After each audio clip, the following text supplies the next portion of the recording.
Cerebral palsy রয়েছে নেহা খাতুনের। Neha wheel চেয়ারে যাতায়াত করে। হুইল চেয়ারে যাতায়াতের জন্য ওর ঘাড় সবসময় পেছনের দিকে থাকে, যার ফলে ওর ব্যথা হয়।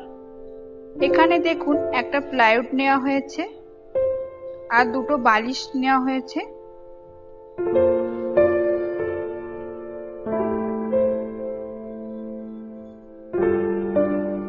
এই প্লাইউডটা নেহার হুইল চেয়ারের পেছনে বেঁধে দিয়ে তার উপর বালিশটা সেটিং করা হয়েছে, যাতে নেহার আর ঘাড়ে ব্যথা না হয়।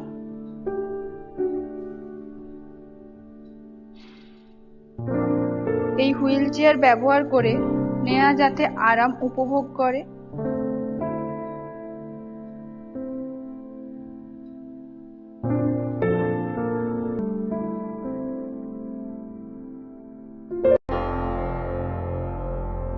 Breakfreesolutions, brought to you by Project Discovery, supported by Enable India and Google.